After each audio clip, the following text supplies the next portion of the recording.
C'est avec grand plaisir que nous commençons nos interviews pour les Chorégies d'Orange, les 150 ans de Chorégie, du festival d'art lyrique le plus ancien de France, rappelons-le. Et c'est un immense privilège de commencer ces rencontres avec la grande soprano française Annick Massy.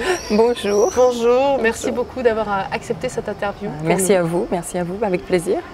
Alors vous ouvrez le festival d'art lyrique, on va dire, avec Guillaume Tell, Rossini, une œuvre qui se joue pour la première fois aux Chorégies d'Orange. Oui.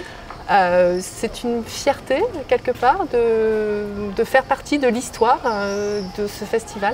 Clairement, c'est une très grande fierté pour moi de faire mes débuts aux Chorégies d'Orange, puisque j'étais venue précédemment dans un concert Musique en Fête avec Alain Duo.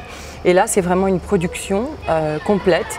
Et c'est une grande émotion pour moi, parce que c'est la France, c'est un des plus grands festivals de France. Et puis effectivement de rentrer dans l'histoire, d'une part parce que ce sont les Chorégies, et d'autre part parce que Guillaume Tell n'a jamais été donné et qu'il est quand même, cet opéra est quand même porteur d'un thème particulièrement important. Donc voilà, c'est un message qu'on délivre, un message important qu'on délivre aussi.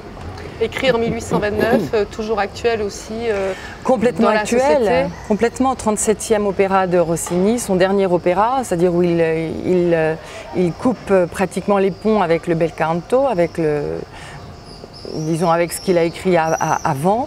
Et c'est une écriture différente qui est quelque part extrêmement novatrice, dans laquelle on entend déjà Verdi, Beethoven, même Wagner à certains moments, et donc où son orchestration est beaucoup plus présente, beaucoup plus forte, ce qui en fait aussi pour les chanteurs un opéra à challenge, vraiment, vraiment. Parce qu'il abandonne un peu la virtuosité et même quand il l'écrit et qu'il la demande, c'est avec un soutien orchestre fort et très présent. Alors justement, dans cette production, on a évidemment l'orchestre, on a les chœurs, on a le ballet, et puis on a les artistes, et puis on a Annick Massy qui interprète le rôle de Mathilde. Qui est-elle exactement, ce personnage?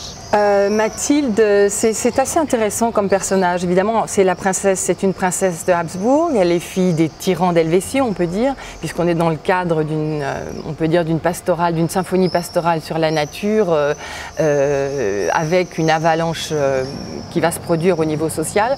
Donc elle est dès le début fille princesse, fille de tyran, et on voit tout de suite au début ce tiraillement, et finalement elle est très consciente du fait qu'elle aime quelqu'un, je dirais entre guillemets, qui est berger, qui vit dans les montagnes. Elle sait très bien que c'est inconciliable.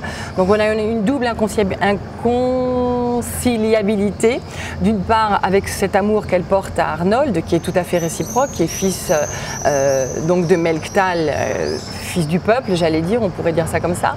Et puis l'inconciliabilité sociale, puisqu'elle est princesse, lui ne l'est pas, et elle va se trouver dans cette espèce de force effrénée, de grande violence et de réaction populaire.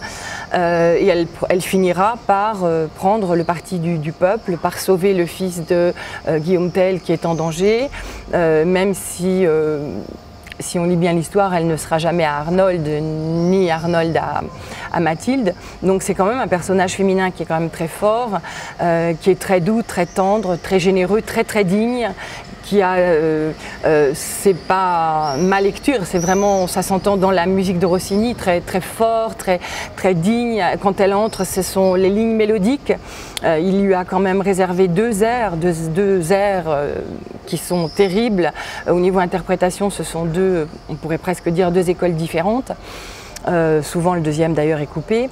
Voilà, un personnage très généreux, un personnage qui prend position dans le deuxième acte, à la fin du deuxième acte, de façon très digne, et elle s'indigne, elle est vraiment très en colère pour pouvoir sauver Gémie. Donc c'est un personnage qui a quand même beaucoup de caractéristiques, et c'est ce qui en fait l'intérêt. Il y a une grande évolution.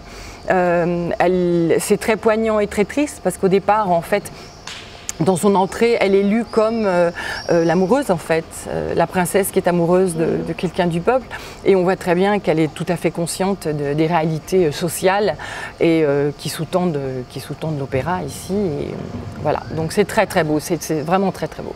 Là aussi, tout au long de ce personnage, de la musique de ce personnage, on rentre dans une musique... c'est impressionnant, quoi. C'est Rossini. Le premier air qui est une grande romance où on entend la nature, sombre forêt, tout ce silence et tout cet isolement aussi d'une princesse. J'imagine que ça ne doit pas être drôle tous les jours.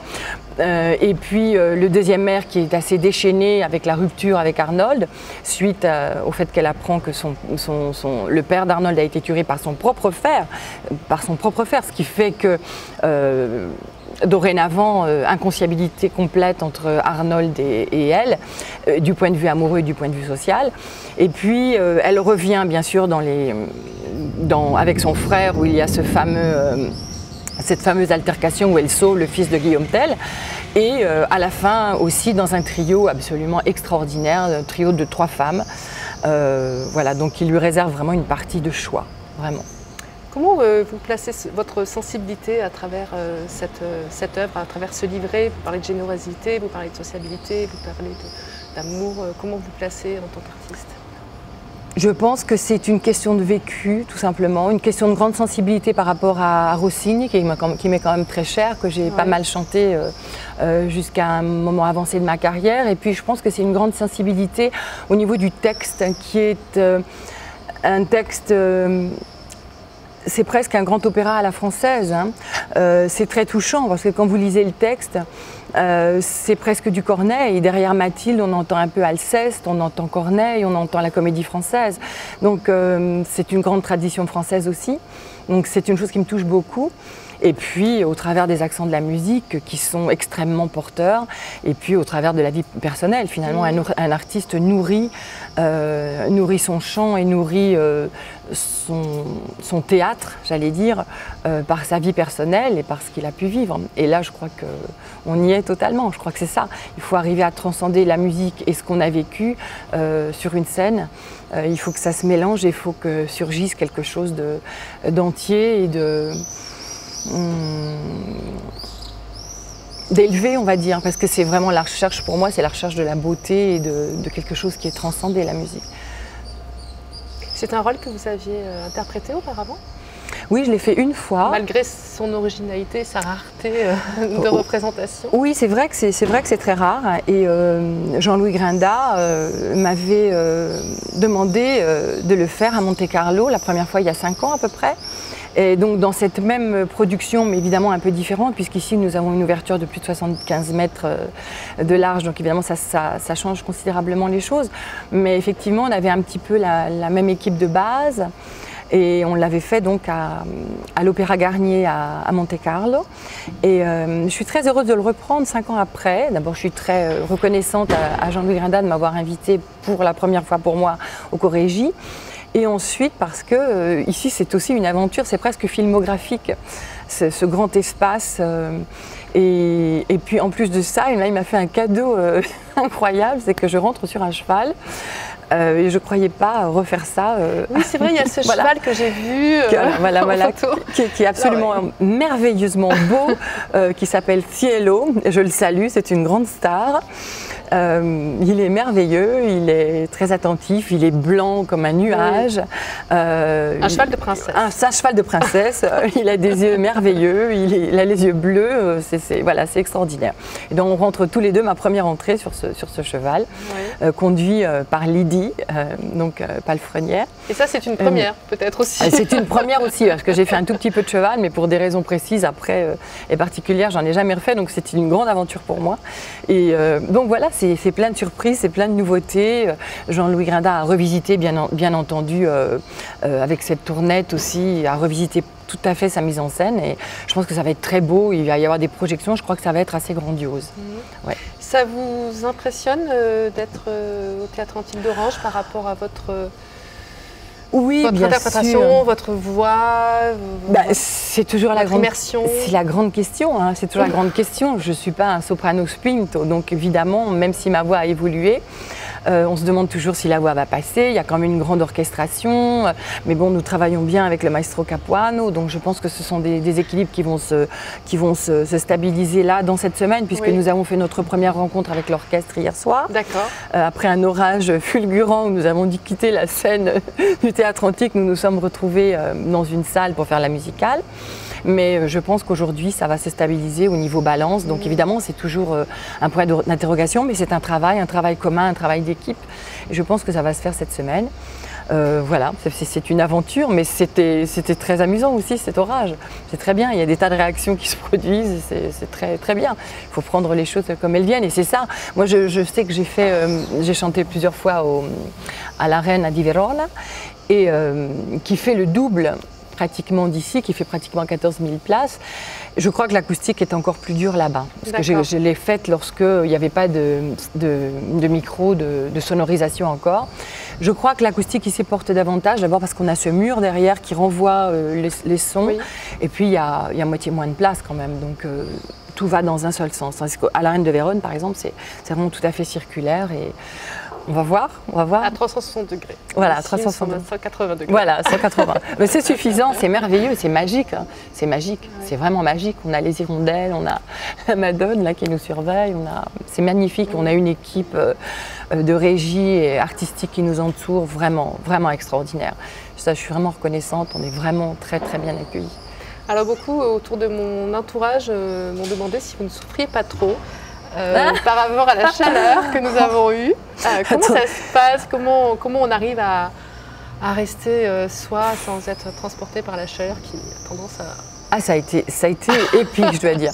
Je sais que même les personnes ici qui ont l'habitude de vivre ici nous ont dit que c'était quand même très très rare.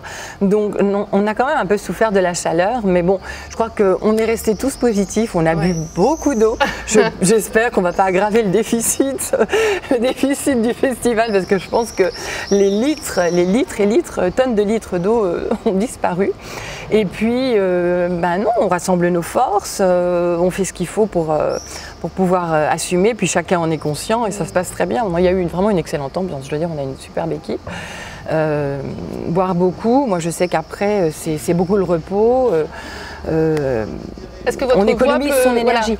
Comment votre voix peut évoluer aussi en fonction des semblerait, j'ai entendu une dernière, curieusement, les cordes ont tendance un petit peu parfois à se détendre, mais j'ai entendu une étude et il paraîtrait que pour les cordes vocales et pour la voix, lorsqu'il fait très très chaud, le corps produit davantage de testostérone. Ce qui, en ce qui me concerne, ne me dérange pas parce que c'est quand même un opéra qui est fourni, donc ça va. Mais c'est vrai que ça peut, à certains moments, ça peut être fatigant au niveau vocal parce que, d'abord parce qu'on fait un gros effort, c'est pour ça que quand on a terminé un air, quand il fait une chaleur comme ça, eh bien, c'est comme un sportif de haut niveau, on transpire beaucoup. Non, ça va. Il faut gérer, il faut se connaître. Il faut se ménager son énergie et savoir où la placer, la donner, pour essayer de garder la concentration, pour ne pas perdre la concentration avec cette chaleur. Mais bon, on a été très bien entourés pour ça aussi et tout le monde est très compréhensif. Mais ça marche. Alors, je disais, grande soprano française avec plus de 70 interprétations de rôles. Déjà, c'est vrai. Combien d'opéras vous savez ou pas du tout? Je sais pas, 75 c'est en total avec les œuvres d'oratorio, je sais pas, ça doit faire, je sais pas, peut-être 65 opéras et le reste 10 autres, je ne sais pas, 60 et 15 ou je sais pas à peu près. Beaucoup, oui. Beaucoup parce que j'ai commencé à faire des opéras, ce qu'on appelle rares, précisément avec une maison de disques qui s'appelait Opéra Rara, dont le producteur nous a quittés, Patrick Schmidt, mais avec qui on a découvert des œuvres de Donizetti au moment où je préparais d'ailleurs mes premières Lucia il y a quelques années de ça, on va dire. Et puis ensuite j'ai fait un peu d'opéra romantique français. Puis je me suis dirigée vers le baroque qui me semblait être important au niveau culturel. J'avais besoin de ces racines-là pour comprendre aussi ce qui se passait avant. Et puis après, je suis partie effectivement avec mes débuts internationaux sur le bel canto, toutes les Lucia, les Traviata, Sonnambula, beaucoup à l'étranger. Et puis voilà. Et puis me voilà, et je suis là, et je suis très heureuse d'y être. C'est magnifique, je suis très heureuse d'être là. Même avec le trac que ça peut procurer, parce que c'est ici une grande tradition de chant au Corrigi, mais voilà. C'est important de chanter, d'être présente dans votre nation, dans votre pays. C'est essentiel, hein. C'est essentiel. Moi j'ai eu une grande période où disons que la France n'a pas pointé ses regards sur ma carrière. Donc c'était un peu triste, mais à la fois j'ai fait des tas de choses. Je suis allée au Met, je suis allée à la Scala, bon, enfin bref, on le sait. Mais c'est vrai que ça fait plaisir de savoir qu'une nation vous reconnaît aussi comme artiste et avec ce que j'ai pu, j'espère, apporter et à la façon dont j'ai représenté mon pays à l'étranger. Parce que j'ai commencé comme ça. C'est une grande fierté, oui. C'est un grand bonheur, bien sûr. Bien sûr. Et on est encore là, on continue. Est-ce que vous êtes quelqu'un à vivre le moment présent ou à repenser un petit peu de manière nostalgique sur des opéras qui vous ont plus marqué que d'autres Il est évident que certains opéras m'ont marqué plus que d'autres. J'ai eu des compagnes très proches comme Lucia, comme Sonnambula Amina, comme Traviata, des choses que j'ai, ou le Contori de Rossini que j'ai beaucoup chanté. Mais plus ça va, plus je vis dans le moment présent, de plus en plus. De plus en plus, et je pense que c'est quelque part une certaine expérience qui permet d'être là où on est, au moment où on est, d'être ancré, de ne pas trop se projeter dans le futur et de donner tout ce qu'on peut au moment M, de plus en plus dans le présent. Mais bien sûr, ce qui a été, et c'est grâce à ce qui a été que je suis ce que je suis, comme tout le monde. Hein. Comme tout le monde. Bien sûr. Il y a des moments qui vous ont marqué plus que d'autres, des souvenirs intenses? Clairement, oui. Ça, mes débuts au Métropolitain, je veux dire que j'avais toujours rêvé de chanter au Met. Et c'était une production d'ailleurs de Nicolas Joël à l'époque, la première production de Lucia que j'ai faite. J'en ai refait d'autres au Métropolitain. Mais celle-là, la première que j'ai faite au Met, c'était une production de Nicolas Joël, très gothique, très belle. Et donc j'avais fait les premiers spectacles à Toulouse et quand il m'a appris, oui, on va au Métropolitain, donc j'étais surexcitée. Et le soir de mon premier spectacle au Met, quand je suis arrivée, j'arrivais de dos, non, avec une épée.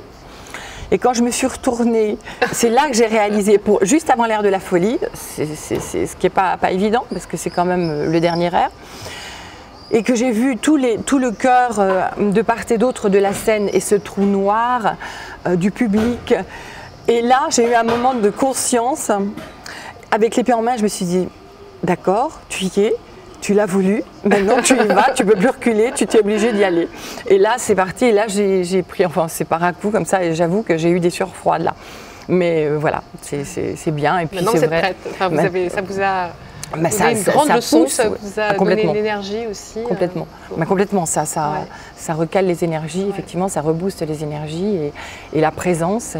Mais bon, ça fait partie de ce qu'on peut appeler le trac, peut-être. Hein. Et le truc contre le trac, il faut essayer de l'avoir. Vous l'avez toujours, le trac? C'est de pire en pire, Marie, de pire en pire. C'est de pire en pire. C'est ce que je dis à mes étudiants, parce qu'on a encore, quand on commence, on a encore cette sorte d'inconscience. Et non. Et quand plus on va, plus on est conscient des enjeux, de ce qu'on est, de ce qu'on fait, de ce qu'on ne fait pas. Et pour le coup, on devient extrêmement conscient. Et à la fois, c'est passionnant et c'est extraordinaire, mais à la fois, c'est extrêmement stressant. C'est encore pire. C'est encore pire. Mais bon, je crois qu'au bout d'un moment, il faut l'accepter quand on peut passer au-dessus. Trac ravageur, ça peut arriver, mais généralement, après, c'est porteur. Généralement, c'est porteur. Mais c'est vrai que ça ne s'arrange pas. Je suis désolée pour les jeunes qui vont entendre cette émission. C'est de pire en pire, je crois. Mais c'est aussi un cadeau, quelque part.